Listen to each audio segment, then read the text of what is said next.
Ավտոմեքենաների համարանիշների գողությունը վարորդներին ոչ միայն ֆինանսական վնաս է պատճառում, այլև փաստաթղթային քաշքշուկի առաջ կանգնեցնում։ Նման հերթական դեպքն է բացահայտվել Երևանում։ Փողոցներից մեկում կայանած 5 ավտոմեքենաներից գողացել էին զույգ համարանիշները։ Ոստիկանության տվյալով գողությունը կատարել են Հայաստանում մշտական բնակության վայր չունեցող 3 օտարերկրացիներ։ Փորձագետները սակայն ասում են, մեկ դեպքի հիման վրա եզրահանգումներ անել պետք չէ, միաժամանակ կարևորում են կանխարգելիչ միջոցների ուժեղացումը։ Առաջարկում են քննարկել տուժած վարորդների ֆինանսական պաշտպանության հարցը, գողացած համարանիշների վերականգնման ծախսը ապահովագրական ծածկույթում ներառելու հնարավորությունը։ Լուծումներ պետք գտնել, որպեսզի քաղաքացիներն գող մնա։ Պետք է պաշտպանված լինի պետության կողմից, կամ ապահովագրվի այդ ամենը, կամ այդ մասը մտնի ապահովագրության մեջ։ Քանի որ դա արդեն հանցագործություն է եւ դա գրանցվում է ոստիկանության կողմից, ապահովագրականը պետք է խնդիր չմնա, որևէ կասկածների նրանց կան փոխհատուցվեն։ Համարանիշների գողության դեմ տարբեր երկրներում կիրառում են նաև պարզ տեխնիկական լուծումներ, ասում են մասնագետները։ Օրինակ, ոստիկանները եւ համայնքային կառույցները մեքենաների սովորական պտուտակները փոխարինում են միակողմանի հակագողության պտուտակներով։ Դրանք սովորական գործիքով հեշտությամբ հանել հնարավոր չէ։ Փաստաբանների գնահատմամբ հերթական դեպքը դժվար թե բերի համարանիշների գողության դինամիկայի, սակայն նկատում են,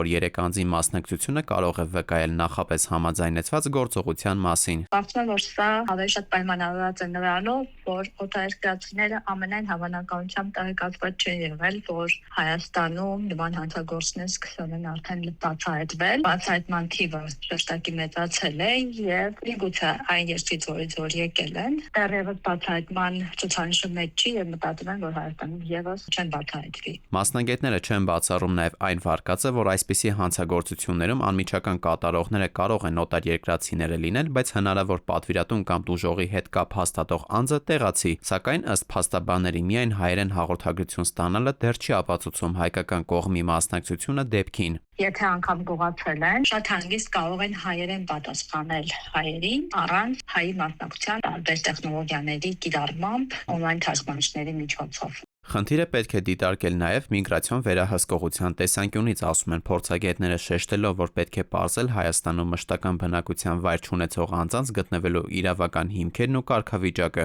իսկ համարանիշների գողության դեպքերը նվազեցնելու համար անհրաժեշտ են կանխարգելիչ տեխնիկական միջոցներ եւ տուժած վարորդների պաշտպանության հստակ մեխանիզմներ։